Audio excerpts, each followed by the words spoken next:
Anguruko yetu amwamimi aveshe omo tunokwe adhimburu kweni ongeto afiki moka pitoro atorine moka pitoro. Thank you very much. Yeah.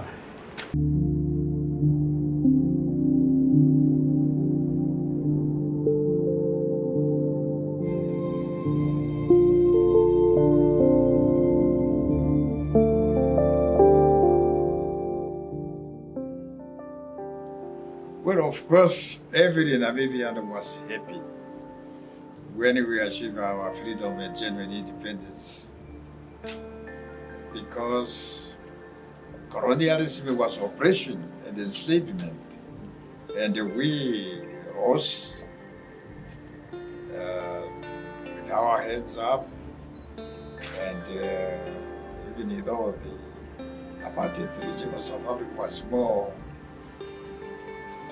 equipped with the weapon of suppression, we managed to escape, and they went out of our country. That time, Tanzania was the first independent African countries in Sadaka region. Congo Kinshasa was in June the same year, but there was problems in Congo Kinshasa. So we went to petition the United Nations, but this did not help the apartheid regime of Foster and Malana. They say they cannot give a land to Kafas, so they used the terminology. But we were encouraged, of course, by the achievement of independence, first of Tanzania in Sadaka region, followed by in 1960, in December 1960, followed by Zambia, I think in 64, Zimbabwe in 1980, and 1975, Angola and Mozambique. So we had now a long border with the Free Republic of Angola. The President Agustin Neto, the first president, as you can see, him there in Rwanda. Okay. So said that we must stand up and fight. So he gave us support. So we have a long border now from the border with Zambia, Katima Muliro, up to the Atlantic Ocean with the free independent Angola. So we were able to train our combatants, the People's Liberation Army Namibia, planned SWAPO's military wing. We were able to attack the enemy and defeat the enemy at the battlefront. But still the apartheid regime of South Africa still struggled. So the United Nations Committee on Namibia was involved and tried to find the ways and means for us to negotiate for our independence. But the first meeting, they proposed that we should meet in the Windhoek. And then we said, no, we can't meet in the Windhoek because it's possible they will arrest us. We can go and meet in Pretoria. We said no. Then a proposal was made by the UN to meet in Geneva. So we met in Geneva, and under, of course, the chairmanship of the UN, we flew from Rwanda, Angola, to Paris, via Paris to Geneva. When we arrived in Geneva, we were received by the United Nations at Committee on Southwest Africa, on Namibia at the time. They receive us, they process us through diplomatic, and they accommodate us at the hotel. So when we entered, the hall was full. The hall was the hall of the League of Nations. You know, the League of Nations, which existed before the Second World War. So when we went in, the hall was full, TV from all European journalists. Now, when we entered the hall, this secretary did not take us at a place where there are seats reserved for the SWAPO delegation. She just disappeared. Now, I saw a South African delegation set already where there are microphones. I just went and catch this boy, threw him on the ground, and I sat down, and I said, Namibia is our country. It cannot be represented by foreigners or oppressors who are oppressing our people. So I make my statement, and then after completing my statement, the swap of women in the country who were around, they also say, really, So we walk out, come back to Africa, continue with the armed struggle. So then the United Nations, of course, later on came and organized the elections, which was based on one vote. So we insisted. And they were, when the election took place, SWAPO won the election. And then we formed the first democratic government in the Republic of Namibia. And here we are. You have seen it, we are developed. There was no university here. There was bad education. Secondary school were only for whites. But you can see we have developed the country. And also, at that time, the South Africans, they destroyed the railway line from Aus to Riedrich. And they destroyed. There was even in the newspaper published that any farmer who wanted to buy a siding railway line, they can buy that. So then at the time of independence, they occupy Walvis Bay. They claim that Walvis Bay was not a part of Germany, Southwest Africa. What is we have achieved was Germany, Southwest Africa. So they occupy Walvis Bay. Now that's the South Africans. So we continued, and then I warned them that if they don't move from Walvis Bay, we would attack them with the Katusha artillery gun. And they knew we had that artillery gun. So the South Africans proposed that we should have a joint venture over Walvis Bay's administration. So I appointed Comrade Nangolo Mbumba, the vice president, and he went. Now, when he went there, the boy he found there, he said he cannot talk to Kafas. So Nangolo Mbumba, of course, was given his security and also amount of money to buy houses. So he bought houses and occupy. Now, and they continue to, but they don't talk with this Boa who was there. He's insisting that he can't talk to Kafas.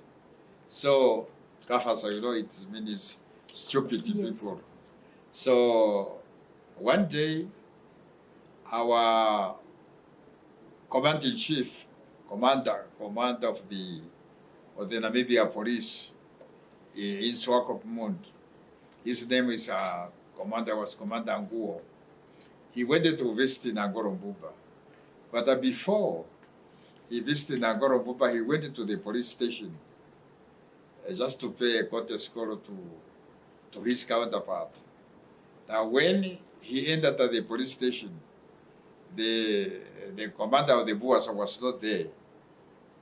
He went to the toilet. Now, Nguo just sat on the chair, like there, with a AK-47 on the table. Now, when did this boy find his table was going to just run away, and then they all ran away. Now, when he ran away, he went to the one who doesn't want to receive Nangolo Mbumba. the four of them ran away. So Walvis Bay was liberated without firing a gun. And of course, we take over Walvis Bay. And I invited the frontline states, so we went and celebrate the liberation of Walvis Bay. This is how we liberate Walvis Bay. Of course, it was a small harbor. Now we have extended. Yeah, all big shipping line used to go to Cape Town. Now we have expanded the harbor of Walvis Bay more than Cape Town even. So all shipping line anomalies that stay outside the harbor in the deep sea. Now they can land. If you go to Walvis Bay, you will find that what I'm saying is the truth. So also now, goods destined for SADC countries, coming from either Europe or the Americas, they dock at the Walvis Bay. Then from Walvis Bay, they go through the road to Botswana, to even to Pretoria, and to Zambia, to Congo. So this is how we liberate Walvis Bay. Gwerira no swapo, utwahanduka twara Namibia. Well, you can see yourself. Education, which is very important, because education is the better future for everyone. So we have now primary schools, secondary school, technical schools, and the University of Namibia. So we are no longer sending our students to foreign countries, unless on a special. But now we have all the faculties, including medicine, engineering, electronic engineer. You find them there at the University of Namibia. So, but still, we need to educate more our children all over the country, not only around the window, but the whole country. So education must continue to be provided and increased, because once we have educated people, then we will be able to eradicate poverty, disease, and ignorance. Well, the problem is that poverty is still there, and poverty can only be eradicated by poverty once we have enough agriculturalists who will be looking after our cattle, and to have enough beef, small livestock like goats and sheep, fish, so that our people will have enough food to eat. And if we have a surplus, we export it to other countries, as we do now. And we still need to make sure that education is a priority above all other priorities, starting from kindergarten, primary school, secondary school, up to the university level and technical institutions. Because education is improving everybody's life. First of all, there must be peace and stability. And this starts with the respect of our traditional leaders. And then all of our elders, and especially women, so that we are able to proceed with the peace and stability in our country. And I think you have seen it. You can walk now, nobody will say, hey, Mace, we are kafar, as it used to be by the apartheid regime of South Africa. So I think Namibia is a peaceful country. And I think it's even recognized by the international community that Namibia is a peaceful country. And therefore it's also developed. It is developing to ensure that our aim and the objective of the SWAPO party is to ensure that we eradicate poverty, disease, and the ignorance from the face of our country and that of the continent of Africa as a whole, because we are members of the African Union, and we have to make a contribution with everything possible to ensure that there is peace and stability on the African continent. And there can be no peace if there is poverty. Well, I call upon all the Namibians to respect our elders, to respect His Excellency President Haki Geigo and all our ministers, and to ensure that the peace and stability prevails in every age of the Republic of Namibia. I thank you.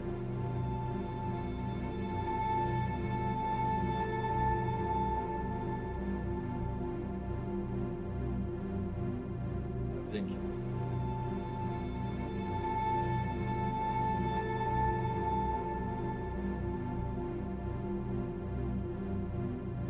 Thank you.